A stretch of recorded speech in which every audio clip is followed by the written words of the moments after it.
Hey, welcome back. I ended the previous video because it was getting pretty long, but in the last one I talked about nav meshes. I have a quick addendum on that, but in this one I want to talk about all the animation and heading blending that I've been doing. But just real quick about the nav mesh stuff, and also this time I'm going to remember the transition. I already recorded this video once, and at the end realized I never actually shared my screen. This time I remembered. In the Unity did a 2018 Unity Unite in Austin or whatever. They showed some experimental nav mesh features, which I actually ended up needing, and I'll show you why. The normal nav mesh lets you get a path. So I can't use nav mesh agents, which is what a lot of people use for like real time. You know, there's just like an AI that walks. It's a bad example here. So in this path, my squirrel goes and it jumps up on the side here. I need to obviously know between these two nodes that a jump is happening. And there's no way for me to get that information out of the normal navmesh.calculate path. So I had to do something really weird with the navmesh query, which if you Google it, it pretty much only comes up in like the GitHub repo of that Unite Austin demo. But the navmesh query, after some really messy experimental ECS features with native arrays and whatever, actually gives me that information. So that was pretty great. And if anybody's looking for the same thing, I'll happily share my code. I already did on Twitter. But yeah, that's not what I wanted to talk about now. I actually wanted to talk about the animation blending stuff I've been doing. You probably noticed this like second squirrel. We'll get to him at some point. Um, but there's kind of two different blends going on. To explain them, I'll quickly talk about how the squirrel works. My squirrel is here, and his update is actually pretty simple. I have this normalized time, which is effectively this slider goes from 0 to 1 as a float value, and can kind of support an infinite level of detail, which I am pretty happy with. Like you can go really, really, really slow. I could go slower than this to the point where you can barely see the motion at all, and everything blends nicely. Like the animations aren't great yet, but they're also just from the Unity Asset Store. There's a $10 squirrel with a walk and run and jump animation, which I've been using. But also another example, go away. I made him like idle at every point. And you see how he runs from the jump animation into the idle animation, that blending.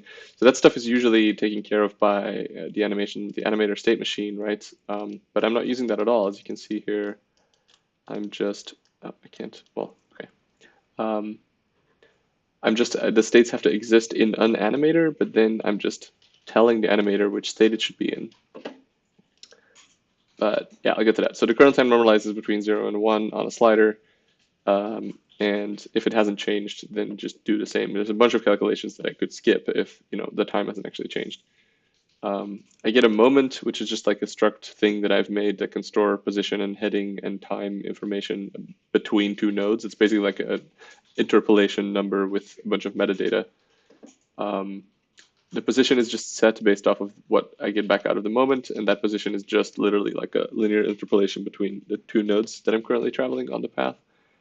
I'm remembering which Y position I had just so that I do a bunch of raycasts onto the terrain, but if there's like a bridge or whatever, I want to make sure that it takes the point that is closest to my last Y value. And then I'm setting the heading and the animation.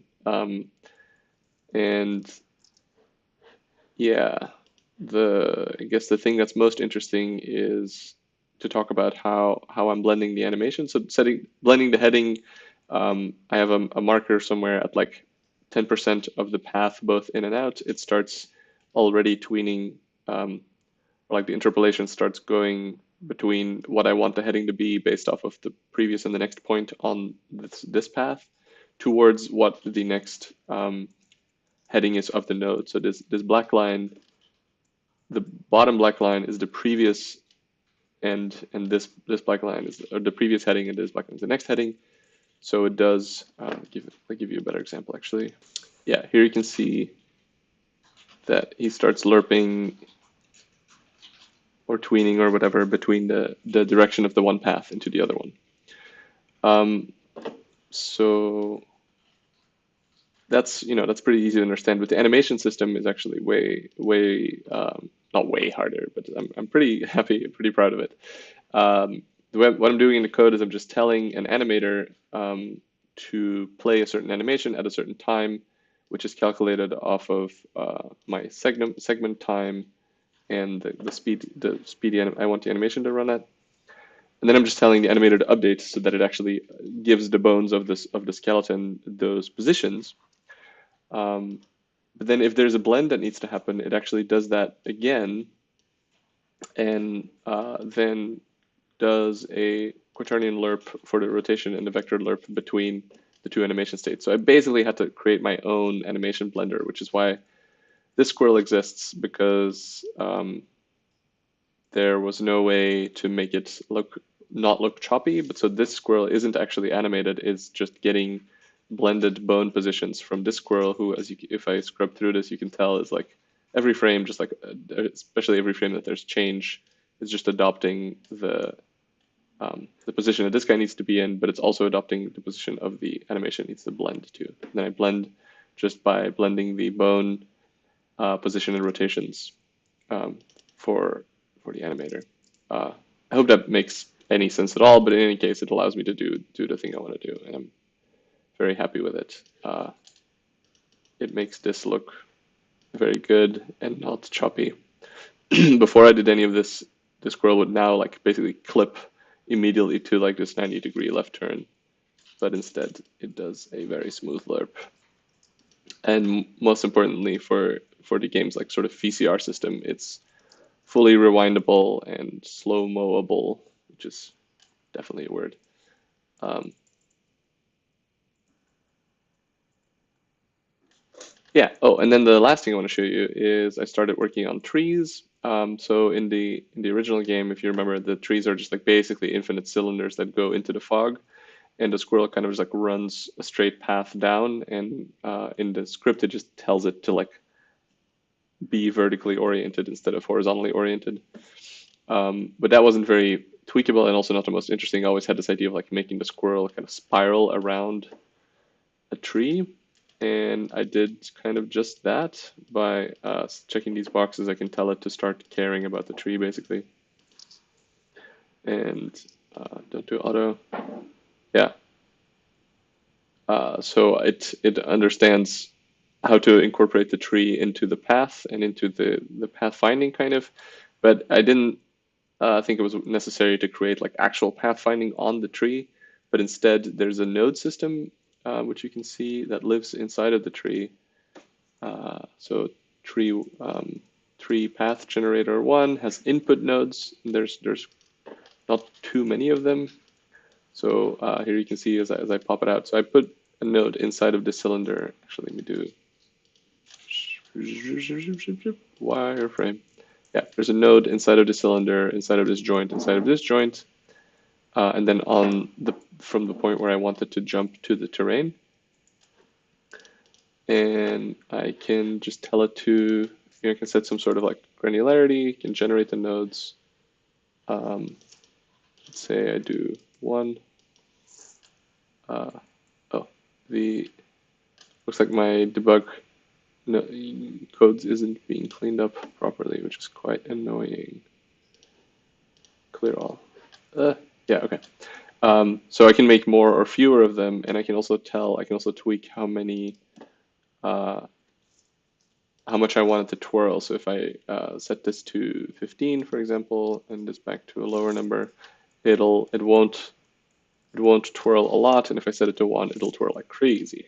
Ooh, it's just spinny, spinny, spinny.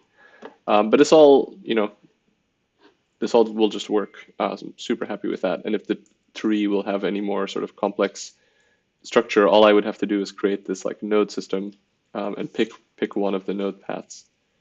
Yeah, so pretty psyched about seeing this in action.